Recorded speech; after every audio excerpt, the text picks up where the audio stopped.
Kala Faleatu, good evening and welcome to tonight's bulletin of BCN News.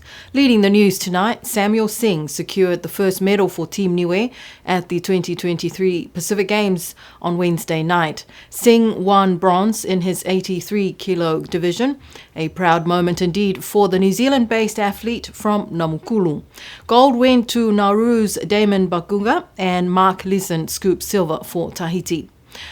Sam spoke with BCN News yesterday from the Solomon Islands before leaving the games earlier today. Yeah, it's all sunk in. Yesterday was all pretty surreal. It was just all the emotions running high. It was a really good battle for third place with the Solomon Islands, and so yesterday it was running high, and now, on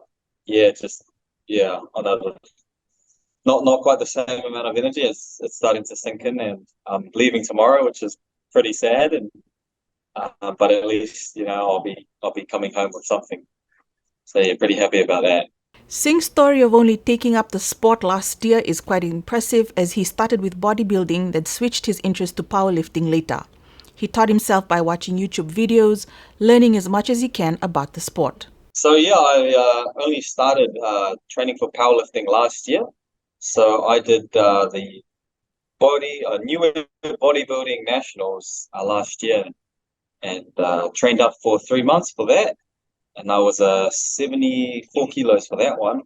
And after that, I started doing the powerlifting training because I saw that Nauru they were really strong. And I thought, man, it'd be good to get into it. So I just started training up. And yeah, got in contact with Tony at the Niue Powerlifting Federation, and was able to get onto the team and represent Niue. So I'm self-taught. I've just been watching a lot of YouTube videos, and really just trying to learn as much information as I can. And it's gone pretty well, obviously. And I've learned a lot. I had a lot of fun with it, and just kind of learned off the internet and just learned by myself really, and that worked out reasonably well. Singh's focus now is to get a coach that can take him to the next level. He thanks everyone for the support, especially to the Niue Powerlifting Federation, and he will definitely bring his medal if he visits Niue. I think I will be looking for a coach. Probably. The squat is one of my weaker lifts, and so it's something that I need to improve on, and I haven't been able to do very well for myself in terms of training that aspect, and so I'm going to give it a bit more time myself to try and get my squat into place and see if I can fix it myself. Otherwise, I'll be looking for a coach to take me to that next level, and perhaps take me to the level of the Tahitian and the Nauru lifters as well. And congratulations again to Sam Singh on his first medal for Niue, and we wish him all the best with his future in powerlifting. In other news from the Pacific Games, Niue will be getting its second medal tomorrow with boxer Dukin Williams, who qualified for the finals last night. Dukin Williams fought in the 81 to 86 kilogram division, beating the Solomon Islands' Francis Jr. Nuisara 5-0 in a unanimous decision. He now prepares to fight Tahitian Gabriel Delphine for gold. All the best, Dukin. Meanwhile, the men's touch rugby team missed out on the bronze medal to Fiji yesterday. Former Speaker of the Whanokepule, Honourable Johnny Tofo Funaki, was laid to rest on Monday this week after his funeral service at the Tamukotonga Church, attended by hundreds of people, including government dignitaries and his family, who travelled to farewell their matua tupuna.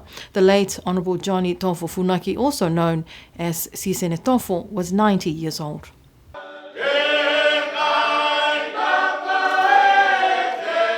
Families and friends, including government dignitaries, gathered at the Ekalesia Tamukotonga Church for his funeral. His daughter, Charlene Funaki, delivered his eulogy, saying that her father would always remind her to be brief. Several members of the family shared their stories of their father, grandfather and great-grandfather. This is his son, Mervyn Funaki, paying tribute to his father.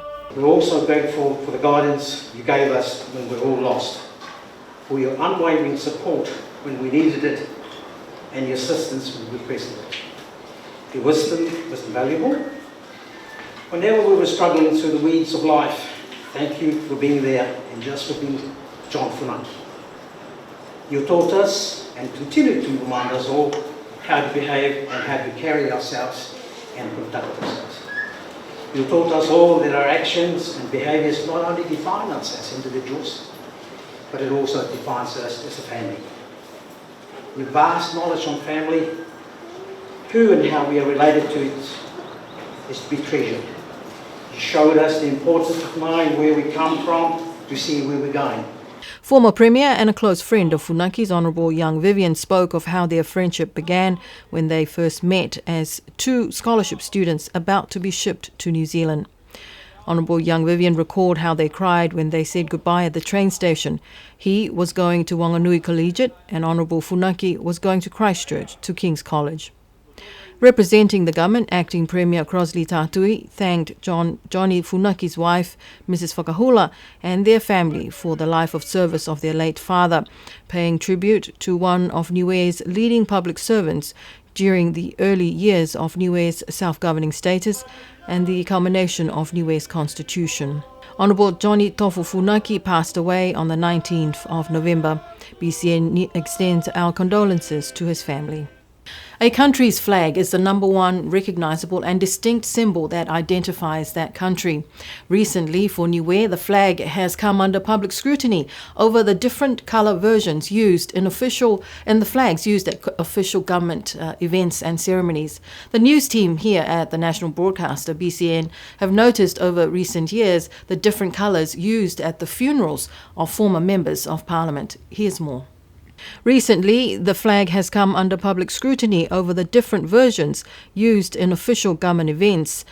Some are yellow with a light moss green tone to it, and others are more orange, rather than the golden yellow as prescribed in the Niue Flag Act of 1975. Yesterday, BCN News asked the Acting Premier, Honourable Crosley Tatui, to comment on what the public has noticed with the different versions of the Niue flag used by the government. Your government shared the public concern that the flags have not had the same colour that was coded under law. It's patented, and it's a major concern because by law we are supposed to produce a flag that is in accordance to the specification, the colour code, and so forth. It has not been the case. And we look forward to address that as soon as possible, especially as we prepare for the 50 years celebration next year. So I guess we should have the right flag from the 1st of January to 31st December. In 2019, the yellow with moss green version of the Niue flag was delivered to a funeral of a former minister, which was rejected by then Acting Premier Billy Talangi, and government officials were told then not to use that flag again. However, a few weeks ago at the funeral of a former Member of Parliament, that same coloured flag was presented by the government to the family of the late Jack Willie Lipitoa as a tribute and acknowledgement for his 36 years of service to the Whānau Kepule. Yesterday, Acting Premier Crosley Tatui told BCN News that the government will address the issues with the various versions of the Niue flag to ensure the correct flag is used from now on. Premier Dalton Tangilangi and the Niue government delegation to COP28 have arrived in Dubai, are now in Dubai, in the United Arab Emirates. Premier Tangilangi and other Pacific leaders will be among more than 160 world leaders attending the world's foremost meeting on climate change. The leaders are expected to deliver on a resounding call to accelerate global climate action. As the climate crisis worsens around the world, COP28 must be a decisive moment to act on climate commitments and limit global warming to 1.5 degrees. For the Pacific nations at COP28, including Niue, they will be seeking a firm commitment to a loss and damage fund. Niue's delegation to COP28 is led by Premier Dalton Tangilangi.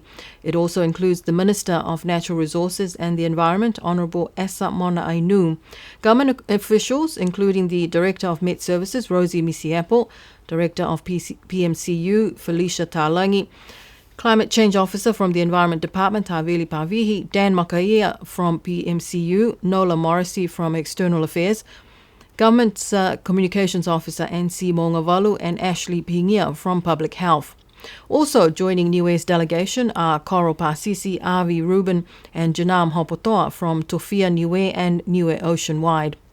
Our BCN reporter Saraya Mangawa is also at COP28 with the climate youth negotiators from around the world. She filed this report from Dubai.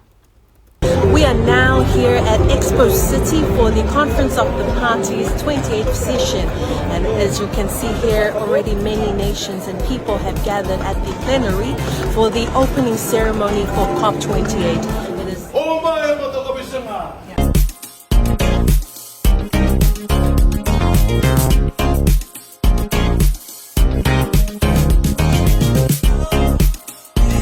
As you can see here, we are now at the Moana Blue Pacific Pavilion, where all the Pacific Island countries have gathered here for the official opening ceremony hosted by SPREP. And the opening welcome was done by our two Niuean warriors, Janam Hopotoa and Daniel Makaya. Well done to them, and let's see what the rest of the night takes us.